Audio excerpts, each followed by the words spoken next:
Something isn't tracking right, something is not working properly. Generational talent, your star player, the cash cow. When it looked like more information is coming out to how Caitlin Clark re-aggravated that. For the vicious attack on Caitlin Clark, Jacy Sheldon was suspended. This is enormous. Jacy Sheldon was just placed under suspension. Indeed, it was the vicious shot to Caitlin Clark that set the internet on fire. 12 million views in a single day. There are flying petitions. All-Star tickets are being canceled by fans. This goes beyond mere theatrics. For the WNBA, it's a full-blown reckoning. Don't believe that the league could remain silent while its biggest star was humiliated. The Indiana Fever versus Connecticut Sun game, and I swear every time these two teams go up against one another, something happens, and it's honestly never good. News has not broke that Caitlin Clark's hurt, but you can damn near be prepared for the verdict. It's how it happened, not just what happened. In just 28 minutes, Caitlin Clark had scored 14 points, pulled down 8 rebounds, and drained 7 dimes. She was moving fluidly and displaying glimmers of her former genius that made everyone fall in love. Suddenly, everything came to a halt. She is now leading the Fever to their 3rd consecutive victory. The next moment, she is on the ground, gripping her leg in agony. The same dreadful injury to the groin again. This time, though, it appeared worse. So as you guys can see here, she is dribbling down, she plants her foot, she passes the ball to Kelsey Mitchell on the back door, and then when she is running back on the other end of the court, it seems like she's grabbing her. These referees was completely ridiculous yesterday. It was just a... This is where things start to get messy. In the video that went viral on the internet, Jacy Sheldon is seen sticking her leg into Caitlin's groin. It's not nuanced, squinting or zooming is not necessary. Her leg is completely off the ground, knee straight out as seen from 2 different perspectives. Immediately, Clark clutches her leg. It wasn't a failure, she was seriously injured. The referee was also present.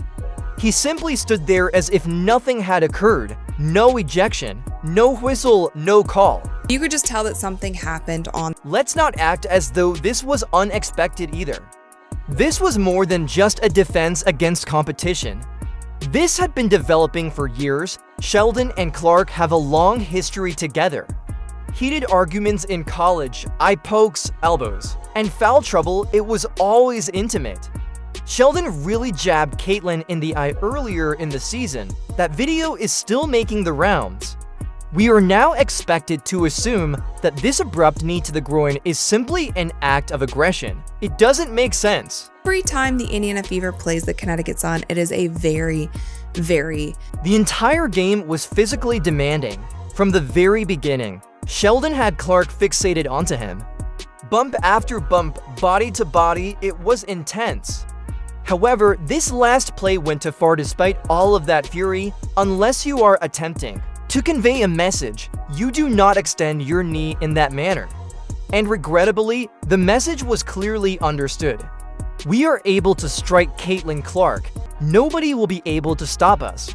Did you guys notice all the coaches try to grab CC and pull? And the indignation begins there. Not only is Caitlin injured once more, but this league has yet to make a statement. No accountability, no update, and no comment. And I'm here to tell you, it is not a good moment in the fan base. Fans are quiet online. A lot of people are starting to look like they're reselling their All-Star tickets. Right now, fans have finished playing along. Tickets to the All-Star game are actually being given away or resold. This has progressed that far. They perceive a betrayal, and who is to blame? You name it, Clark has been the main driver of WNBA ratings, jersey sales, national attention, and more. Nevertheless, she continues to take hits without any defense week after week. Then the bombshell arrived. Several league insiders claim that in light of the contentious situation involving Caitlin Clark, the WNBA is seriously considering suspending Jacy Sheldon. Although the league has not spoken publicly, there are rumors that internal talks are intensifying due to the injury itself as well as the strong reaction from sponsors and fans. Somebody, she hides it really well, and I don't know if hiding it or she handles it is probably the right thing to say. She handles the pressure. She handles all of the media spotlight, the attention. The tipping point, according to sources, was when slow-motion replays of Sheldon's purported groin level impact and video footage of Clark in obvious pain started making the rounds. A ban, no matter how short, would be the first significant disciplinary action taken by the league since Caitlin Clark and might establish a precedent for the future. Public pressure may ultimately be pressuring the WNBA to act, whether for reasons of justice or aesthetics. Caitlin Clark is getting hurt damn near every week. This goes beyond poor officiating. The public is finally beginning to acknowledge that this is an institutional failing. It's still unclear what Clark's current situation is. According to reports, the damage may be a tear, and it might even be worse than it was. She might miss more games or perhaps the All-Star weekend if that turns out to be the case. That is a setback for the league. The fans are hurt by that. And to be honest, that hurts the WNBA's credibility. Player, the cash cow, the one who's the reason why the Indiana Fever are known across. Because what does that say about your player protection when your biggest star hobbles off the court and you do nothing? What does that say about the way you handle her, too? It wasn't simply a difficult Boston night. This could be the point at which the league's supporters stopped believing in it. In an instant, the fan base completely changed. Yelled, "We are discussing full-scale rebellion." While coaches were refusing to get a technical foul with all the play that's been going on all season long. One more strike, one more dirty play, and one more mute reaction from the authorities were all that was required. Suddenly, as if to unload cursed goods, customers began listing their WNBA All-Star tickets on resale websites. People were actually giving them away. No kidding, it was a silent but incisive protest rather than merely disappointment. It was a clear and loud statement. We'll stop safeguarding your bottom line if you won't defend Caitlin Clark. When you're in the WNBA and you have not one, not two, but three incompetent officials all at one time. Additionally, fans are no longer only angry at the referees.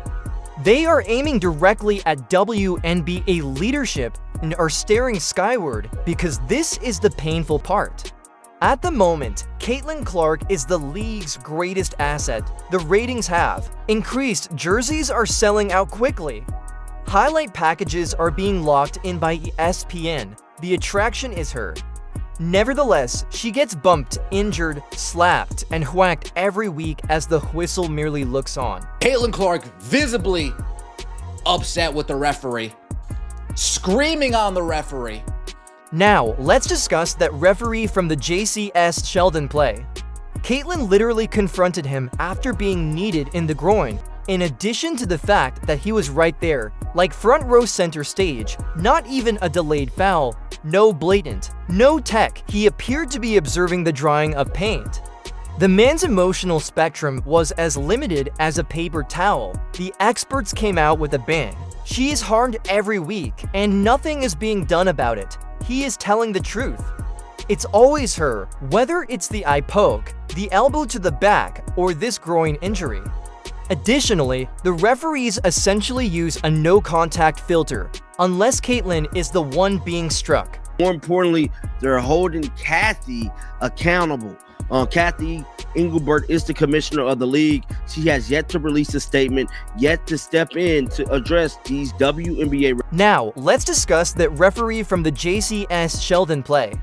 Caitlin literally confronted him after being kneed in the groin, in addition to the fact that he was right there, like front row center stage, not even a delayed foul, no blatant, no tech, he appeared to be observing the drying of paint. The man's emotional spectrum was as limited as a paper towel. The experts came out with a bang. She is harmed every week, and nothing is being done about it. He is telling the truth. It's always her, whether it's the eye poke, the elbow to the back, or this groin injury.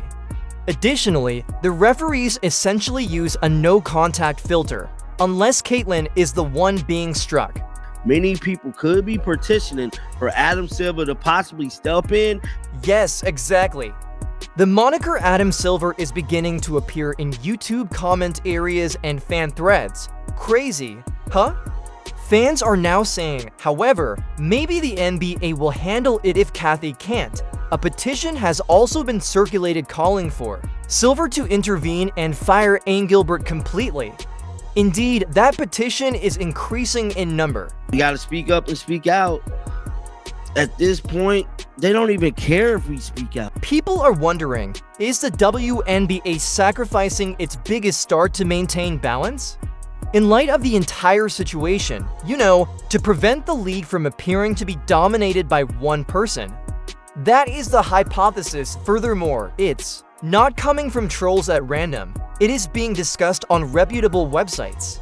We've gone from poor refereeing to outright sabotage, which is terrible if there is even a shred of truth to that. Caitlin Clark, however, is still drawing audiences despite dragging through games and scoring 14 points some evenings. What does she receive in exchange? Fans are fed up with another injury, another missed whistle, and yet another round of rumors in the headlines. You just see misstep after misstep after misstep. That has nothing to do. They no longer make courteous inquiries. They are calling for accountability for the sport's future as well as for Caitlyn, because this is the problem. What message does it give to all the young girls watching from home if the league is unable to safeguard its biggest draw? That's right. Wow, he's wearing a Caitlin Clark shirt. He's probably pissed off that y'all was cheating, bro. And just when you thought there was no more twist to this tale, a fan wearing full Caitlin Clark attire is ejected from TD Garden. Yes, one of the guys with the Clark jersey gets ejected for allegedly grabbing Sonia Rivers as Jacy Sheldon is over here throwing meat like it's MMA. She literally got a Caitlin Clark fan ejected from the game.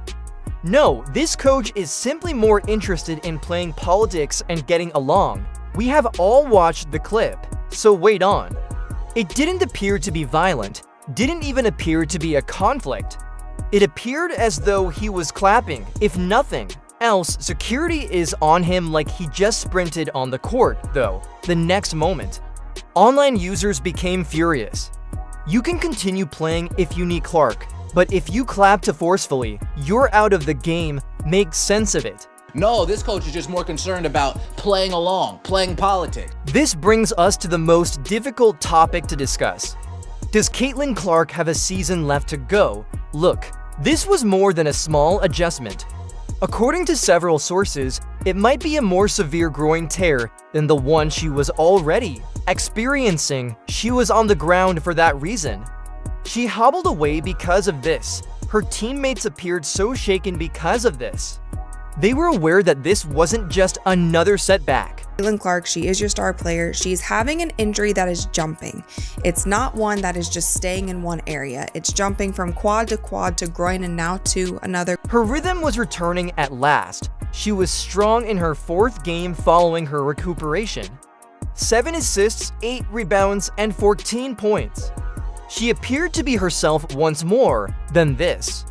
The Indiana Fever have not provided an update. There has been no word from the league, and the biggest name in women's basketball could be out for a long time. But this news is alarming for the league, and it's alarming for the league because this is such a crucial year for the WNBA. And you are aware of the danger this poses?